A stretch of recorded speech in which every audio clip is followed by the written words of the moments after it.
Assalamualaikum warahmatullahi wabarakatuh. Waalaikumsalam warahmatullahi wabarakatuh. Kembali lagi di channel Guru Kreatif Zaman Now. Kali ini dari channel Guru Kreatif Zaman Now akan melakukan video konten yang berbeda dari biasanya.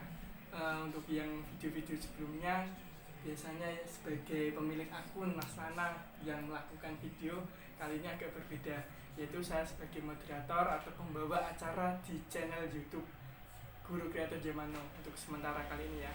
Oh ya, sebelumnya kalian pasti belum tahu siapa saya, kok bisa ada di sini.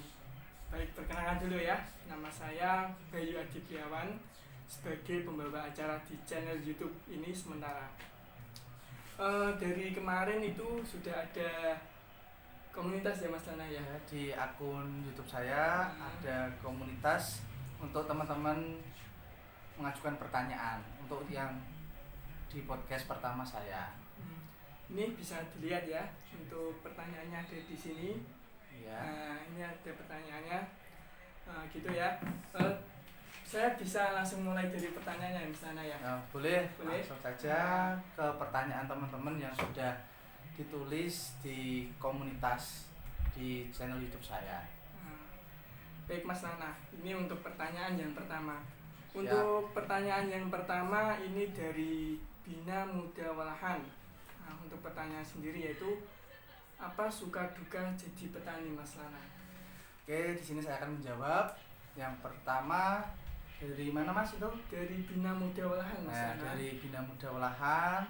Itu Karang Taruna ya, teman-teman Karang Taruna.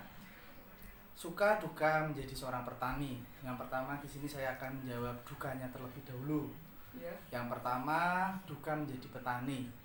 Yang pertama, ketika mengalami gagal panen Mas Adi. Ya. Ketika petani mengalami gagal panen, otomatis petani akan merugi. Iya. Nah, Terus? kemudian tadi gagal panen. Yang kedua, cuaca yang ekstrim. Nah, terutama di hidroponik ini juga cuaca menentukan hasilnya bagus atau tidaknya ditentukan oleh faktor cuaca salah satunya. Ketika cuaca terlalu panas juga bisa mengakibatkan tanaman hidroponik itu mengalami beberapa masalah. Yang pertama bisa busuk akar, kemudian yang kedua bisa daunnya terbakar. Jadi untuk cuaca harus bisa disetting dengan baik agar hasil panen tersebut bisa maksimal. Nah, tadi ada gagal panen, kemudian ada cuaca yang ekstrim, kemudian yang ketiga harga jual yang rendah.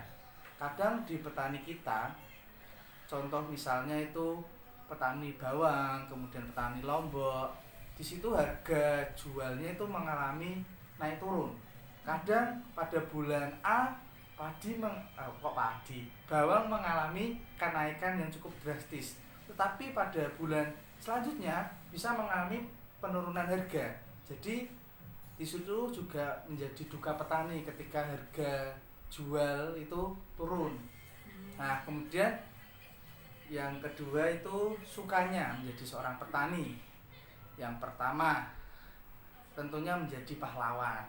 Oh, pahlawan. Kalau bisa dikatakan sebagai pahlawan itu bagaimana Mas Lana? Nah, kenapa kok bisa dikatakan sebagai pahlawan? Karena petani itu sebagai garda terdepan dalam ketahanan pangan manusia, terutama ketahanan pangan Indonesia. Bayangin saja ketika tidak ada petani, maka di Indonesia akan mengalami kelaparan. Iya. Nah, ketika sudah mengalami kelaparan, maka bisa mengakibatkan kematian. Nah, sukanya lagi yang kedua yaitu bisa menjadi merefresh otak ya Mas Adi. Oh, iya. Saya petani itu sebagai pekerjaan yang kedua. Pekerjaan utama saya yaitu sebagai guru. Saya sebagai Pak Guru. Kemudian ada sampingan menjadi seorang petani. Ketika kepenatan bekerja di kantor, kemudian banyak urusan di kantor. Ketika saya pergi ke kebun, itu bisa membuat pikiran itu fresh ketika melihat hijau-hijau. Kemudian sukanya lagi ketika panen raya. Ketika panen raya hadir, maka kebahagiaan untuk petani. Nah, kemudian harga jual ketika saat panen itu tinggi, maka bisa menguntungkan seorang petani. Begitu. Berarti itu buat merefresh juga ya. Berarti bisa jadi Mas Lana kan sebagai guru, otomatis ada hari-hari Minggu, mungkin hari Minggu atau hari Sabtu biasanya jadi guru kan libur. Itu bisa dibuat liburan juga, mungkin seperti itu juga. Ya benar Mas Adi, bisa menjadi solusi liburan yang murah. Oh gitu. Wah, berarti apa ya kalau bisa dikatakan ini sambil ngobrol santai gak Pak? Sambil ngobrol santai. Untuk hari Minggu, hari Sabtu, lagi legowo, lagi nggak ngapa-ngapain, kita liburan, pas lagi kantong kosong itu bisa buat liburan hidroponik gitu ya. Bisa berkebun, bisa menghasilkan juga. Oh, gitu. Selain bisa merefresh otak, juga bisa menambah penghasilan. Gitu.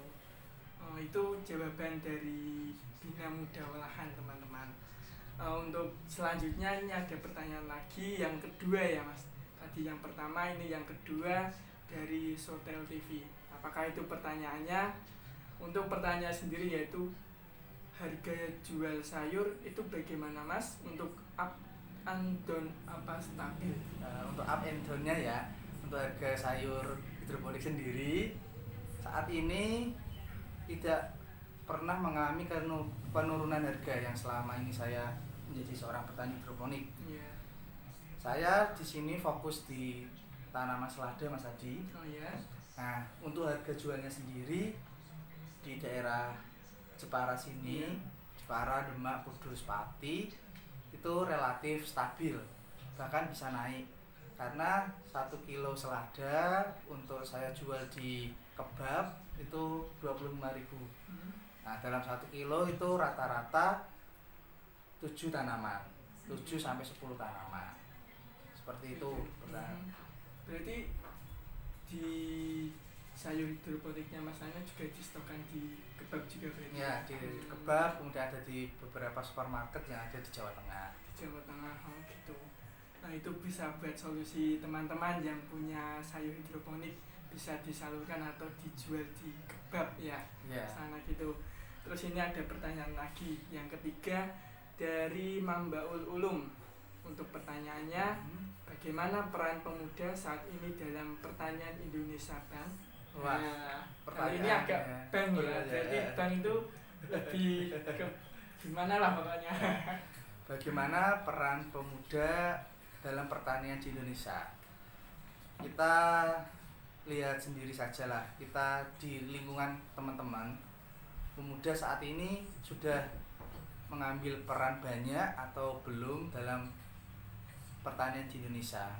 Coba Mas Adi, di tempat Jepara sini rata-rata usia petani itu di kisaran berapa? Kalau setahu saya kisaran petani itu tua-tua ya Mas. Mungkin untuk usianya bisa dikatakan 40 lebih ke atas mungkin ada. Mungkin ada yang di bawah 40, tapi itu bisa dihitung lah. Nggak mungkin ada segitu banyaknya. Lebih banyaknya 40 ke atas Mas. Kalau setahu saya ya. Jadi untuk saat ini usia petani itu rata-rata di atas 40 tahun. Bayangin saja ketika 20 tahun lagi tanpa regenerasi pemuda, bagaimana pertanian Indonesia? Bisa berarti kalau lama-lama kalau nggak ada penerusnya otomatis punah ya Mas. Punah berarti iya. Nah, benar juga itu. Jadi di sini saya sebagai pemuda, saya 24 tahun, saya bangga untuk menjadi seorang petani. Dan saya mengajak untuk teman-teman yang kaum milenial seperti Mas Adi juga untuk terjun ke dunia pertanian. Karena saya yakin ketika pemuda itu terjun ke pertanian, Indonesia akan lebih maju lagi. Karena ketika pemuda terjun ke pertanian, maka inovasi-inovasi akan lebih baik lagi. Seperti contohnya di hidroponik. Nah, kemudian bisa merambah ke pertanian lainnya, bisa di padi, kemudian di melon. Jadi, ayo pemuda Indonesia jangan malu menjadi seorang petani. Karena Indonesia membutuhkan petani muda. Begitu. Untuk untuk apa ya, untuk kedepannya kan ada jenjang penerusnya ini ya Mas Nana. Untuk masih pada tahun-tahun ini masih kan ya ada yang banyak masih tanam di tanah ya, otomatis kan untuk regenerasi selanjutnya perlu ada zaman apa ya, milenial, katakanlah pemuda-pemuda atau remaja-remaja yang akan menuju ke jenjang selanjutnya, otomatis kan perlu pendekatan dengan hidroponik. Itu bagaimana cara pengenalannya biar apa ya, bukan berarti untuk bersaing dengan yang petani di tanah ya, tapi itu untuk mengenalkan sendiri hidroponik ke milenial-milenial itu bagaimana Mas? Ya, untuk mengenalkan pertanian hidroponik di kaum milenial cukup mudah melalui video saat ini juga bisa, dengan memotivasi bagaimana manfaat kemudian keuntungan menjadi seorang petani hidroponik. Kemudian yang terpenting ketika di pertanian hidroponik itu bersih Mas Adi, karena tanpa cangkul. Jadi kan ketika pemuda saat ini mungkin kendalanya kotor ketika di sawah, kemudian apa namanya nyangkul, tetapi itu tidak berlaku di hidroponik, karena di hidroponik hanya mengandalkan air, jadi bersih dan tidak kotor. Yang saat ini zaman milenial pada takut kotor ya, jadi itu bisa menjadi solusi untuk pemuda milenial zaman milenial ini bisa melakukan hidroponik. Gitu. Seperti itu. Ini ada pertanyaan lagi Mas. Untuk pertanyaan selanjutnya itu dari Twins Journey. Twins Journey. Ini pertanyaannya ya Mas.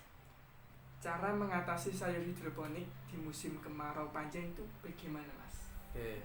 Bagaimana cara mengatasi sayur hidroponik di kemarau panjang? Iya, betul.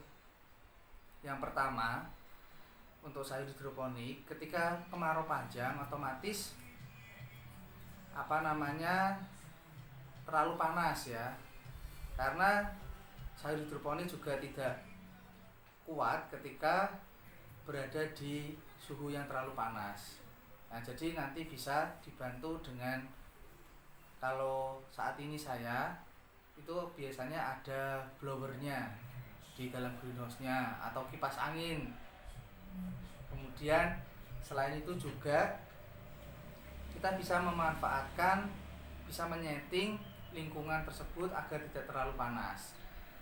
Selain ketika faktor cuaca tadi, kemudian juga ketika suhu terlalu panas akan mengakibatkan tandon air yang ada di hidroponik itu juga mengalami panas. Solusinya untuk teman-teman yang belum terlanjur, yaitu tandon bisa ditanam di dalam tanah agar kondisi airnya itu agar tetap dingin Mas, seperti itu. Untuk kemarau panjang sendiri ya Mas, tentunya di daerah-daerah kan beda-beda Mas Nana.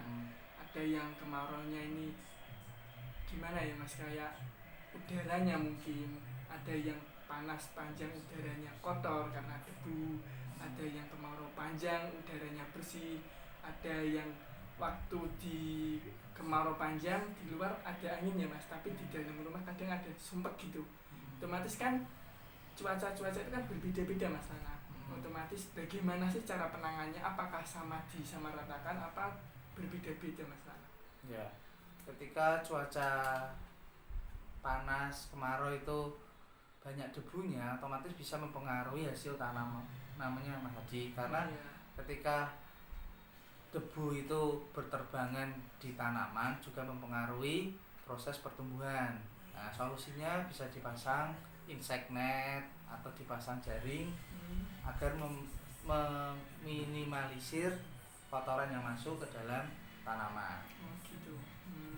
Berarti itu jaringnya jaring yang biasanya buat kelambu itu ya Mas? Nah, seperti itu boleh, atau yang khusus itu yang namanya insect net Mas Adi. Insect net sendiri juga berfungsi sebagai pengaman dari serangga. Jadi untuk serangan serangga ketika di dalam greenhouse itu terdapat insect netnya, maka serangga tidak bisa masuk. Oh begitu. Itu pertanyaan dari Twins Journal sudah dijawab ya. Jadi sedikit. Oh iya. Apa namanya? Jangan lupa juga di subscribe ya yang Iya. dari Twin Journey itu channel YouTube adik saya, juga Mas Adi. Mas Adi ini Iya. kembar. Ya betul. Nah, dia Mas Adi sama Mas Wahyu ada channel YouTube, di situ juga menceritakan kehidupan mereka berdua dan kehidupan pasangannya, karena pasangannya juga kembar. Kembar juga. Nah, coba langsung saja dicek video-videonya. Nah, gitu. Terima kasih Mas Lana untuk promosinya. Jangan lupa ya. Terus ini ada pertanyaan lagi. Dari BKJ Abadi. Untuk pertanyaan sendiri itu permintaan sayur hidroponik saat ini tuh bagaimana Mas Lana? Oke, saya jawab sesuai pengalaman saya ya sebagai petani hidroponik di Jepara. Untuk permintaan sayur hidroponik untuk saat ini begitu banyak Mas Adi, Ya. terutama di sayur selada, karena di daerah Jepara itu sayur selada itu jelek ketika ditanam di tanah. Jadi tidak ada petani di sini konvensional yang menanam selada. Jadi stok selada di sini tuh sangat minim, hanya ada di hidroponik. Hidroponik Nah, saja. selain itu permintaannya terlalu banyak, karena di Jepara, kemudian di Demak, di Kudus itu outlet kebab itu banyak banget Mas Adi. Iya. Karena di kebab sendiri itu bahan bakunya sayurnya itu memakai selada. Nah, jadi untuk saat ini permintaan sayur terutama hidroponik sangat pesat dan sangat menjadi peluang buat kalian untuk menjadi seorang petani hidroponik. Itu. Nah, untuk teman-teman yang di sana yang sedang belajar hidroponik atau saat ini sudah merintis hidroponik, mungkin ini dari Mas Nana bisa bermanfaat ya terkait penjualan khususnya di Jepara untuk kebab-kebab banyak yang masih memerlukan. Ya, Nah, jadi untuk yang masih merintis, semangat, pokoknya semangat terus hidroponiknya agar bisa berkembang seperti Mas Lana. Siap. Ya. Ini masih banyak Mas pertanyaannya, masih ada beberapa, nggak apa-apa ini ya. Ya, dilanjut saja. Siap. Ini ada pertanyaan lagi dari Jarja Nata.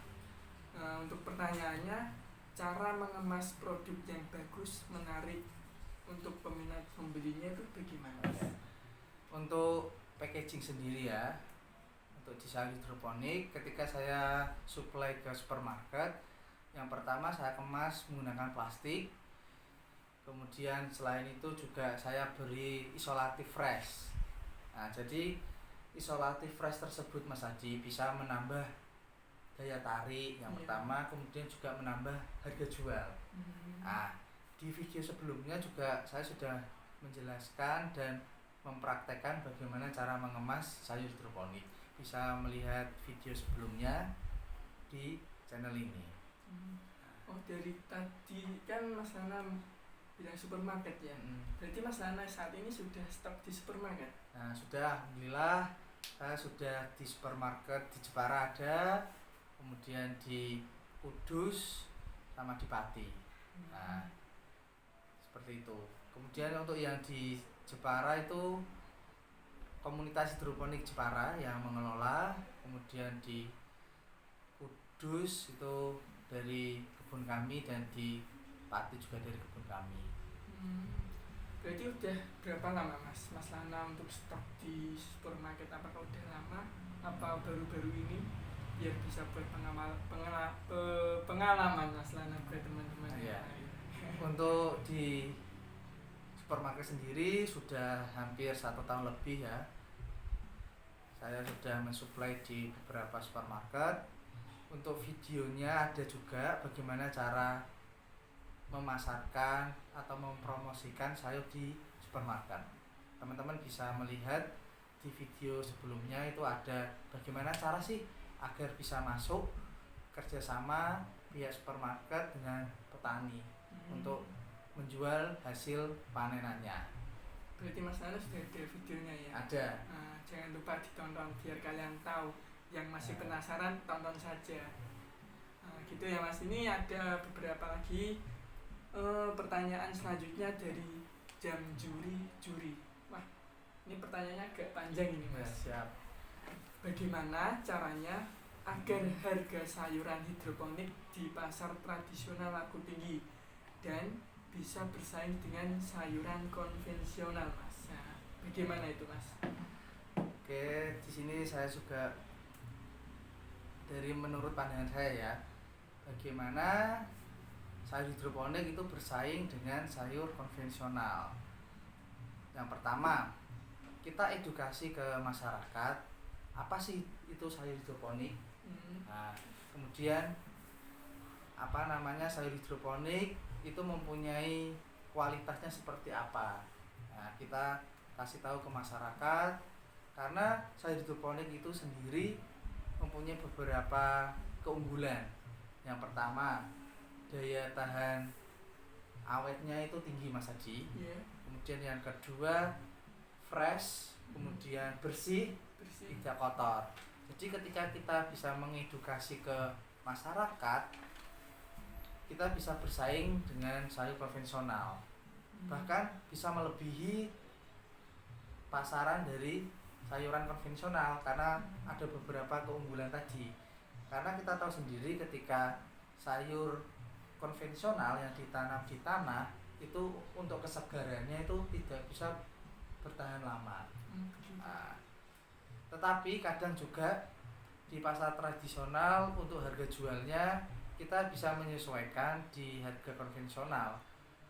Kita tapi juga kadang melihat pengeluaran kita dalam menanam itu berapa.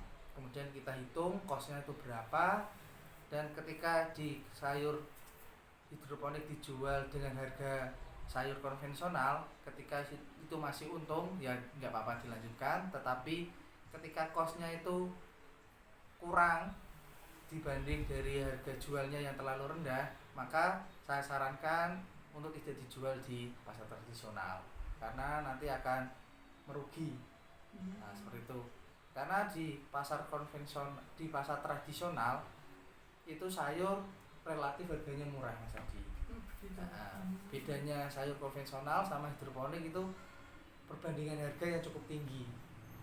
Di sayur konvensional itu harganya murah, tapi kadang di sayur hidroponik itu lebih mahal. Seperti itu. Tapi untuk perbedaannya itu sebenarnya tidak masalah ya Mas. Tapi perbedaannya di hidroponik lebih mahal sedikit, untuk yang konvensional agak lebih murah gitu. Tapi jangan istilahnya jangan tanggung-tanggung untuk kebersihannya, terus untuk apalagi Mas, daya tahannya awetnya itu lebih tinggi di tanaman hidroponik. Kemudian kebersihannya udah pasti itu berarti ya. Dan yang terpenting di sayur hidroponik itu tanpa pestisida atau pembasmi serangga, jadi aman dikonsumsi. Untuk masyarakat yang belum pernah merasakan sayur hidroponik seperti apa, mantep. Saya sendiri sudah pernah merasakan ya, dikasih dengan Aswana. Pokoknya kalau yang belum pernah merasakan dibeli dulu biar nanti tahu perbedaannya seperti apa gitu ya. Nah, ini ada pertanyaan dari Nur Salim Mas Ana. Dari Nur Salim itu terkait harga Mas, pertanyaannya. Kalau sayur hidroponik kalau sayur hidroponik dijual sesuai harga pengepul pasar tradisional itu rugi tidak Mas? Oh, ini bisa berkelanjutan ya. Kelanjutan seperti yang tadi Mas Ana.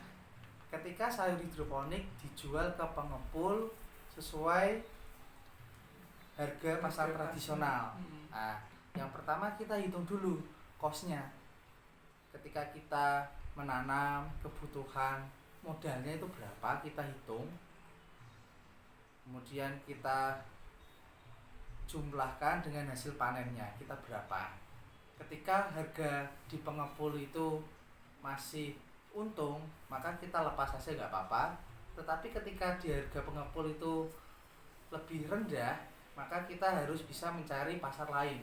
Kita harus bisa mencari market lain untuk menjual hasil panen kita. Karena ketika kita rugi, ngapain kita jual? Mending kita ubet sendiri, cari pasar sendiri, agar hasil panen kita itu bisa mendapatkan untung yang tinggi. Gitu. Jadi apa ya, kayak istilahnya untuk ini kan yang pertanyaannya rugi atau tidaknya, berarti lebih baik mencari konsumen lain gitu. Karena untuk saat ini di pengepul, di sini namanya tengkulak, itu harga dia itu rendah banget. Membeli hasil panen di petani itu rendah, dan menjual kembali ke pasar itu dengan harga yang cukup tinggi. Nah, jadi untuk petani-petani yang di luar sana, hindari tengkulak dan cari pasar sendiri agar lebih menguntungkan. Itu salah satu tipsnya. Untuk pertanyaan dari Nur Salim sudah terjawab. Ini ada pertanyaan lagi Mas Lana. Ini pertanyaannya ada beberapa lagi, mungkin sebentar lagi akan selesai nih. Saya udah mulai agak haus sedikit ini Mas. Kalau haus kita minum yusu ya guys ya. Kita minum dulu nggak apa-apa Mas Adi. Iya juga ya Mas Lana. Sambil santai-santai Mas saja. Teman-teman bisa sambil minum juga di sana atau sambil makan. Jangan di skip ya guys ya.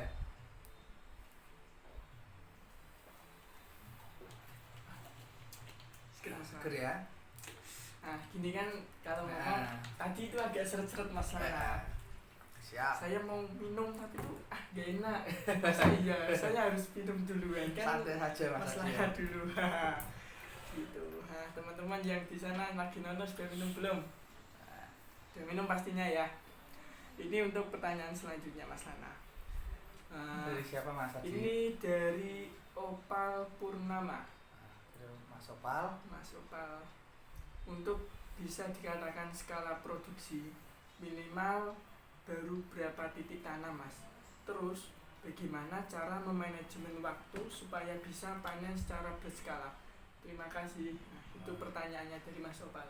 Coba saya buka ya. Pertanyaan dari Mas Opal. Di sini pertanyaannya Mas Opal, untuk bisa dikatakan skala produksi minimal harus berapa titik tanam Mas? Nah, untuk skala produksi sendiri itu sebenarnya tidak ada batas minimalnya.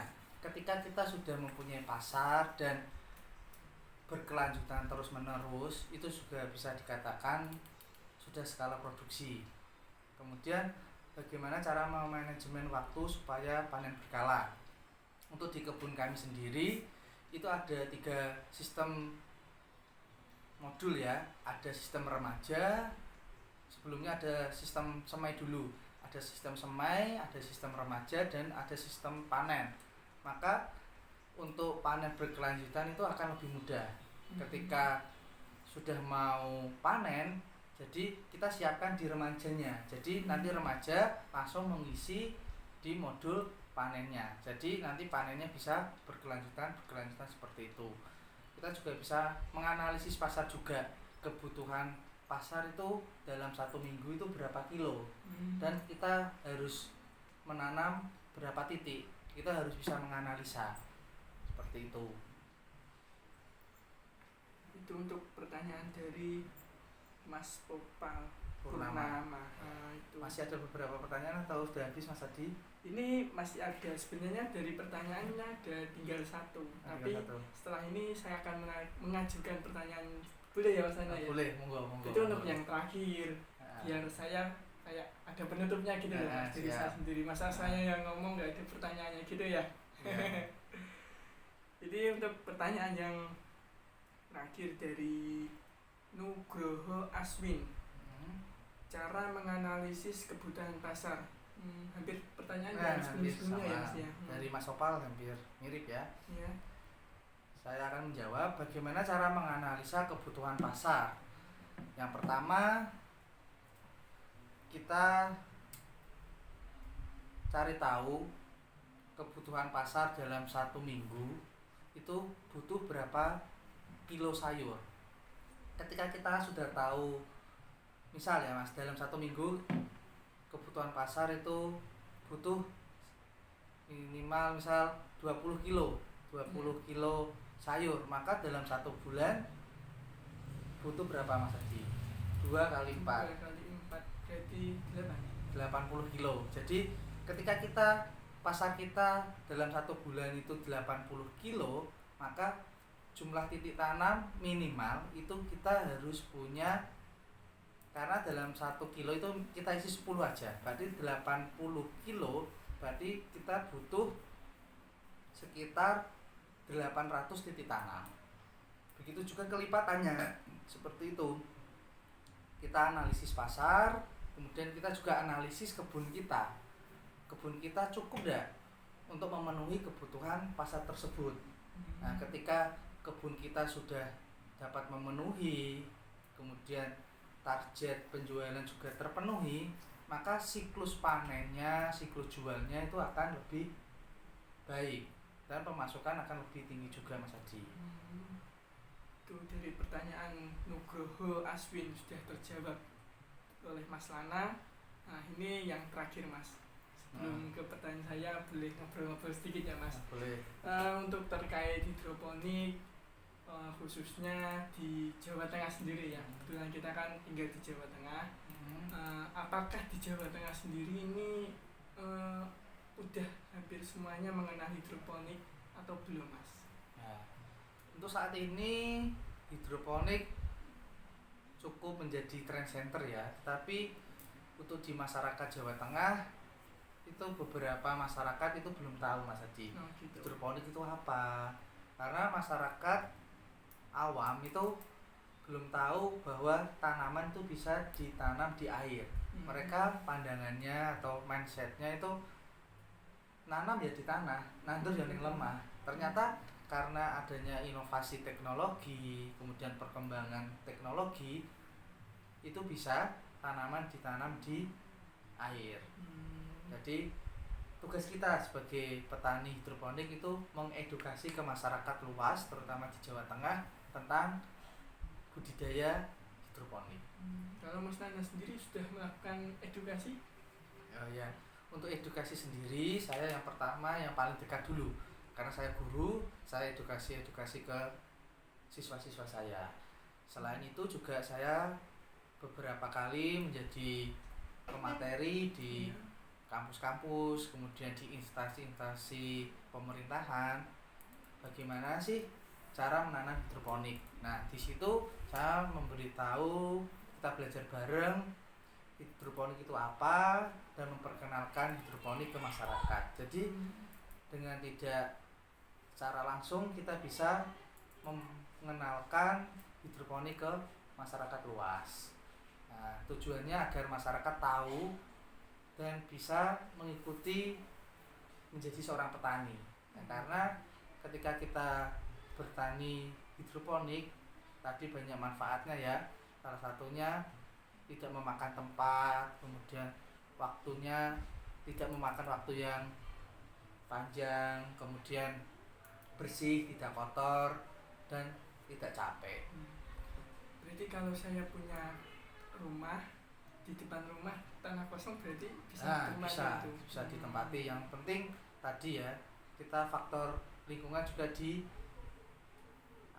faktor lingkungan juga diperhatikan, karena sinar matahari itu penting Mas Hadi. Jadi tanaman hidroponik dengan sinar matahari yang cukup bagus, maka hasilnya akan lebih bagus. Berarti untuk pertanyaan-pertanyaan yang ada di sini sudah terjawab semua. Terima kasih yang sudah menanyakan. Terima kasih buat teman-teman. Ini sesuai yang saya sampaikan yang tadi Mas. Saya akan memberikan pertanyaan yang berbeda. Tadi kan saya menyampaikan, yang di akhir saya akan bertanya. Ya, siap.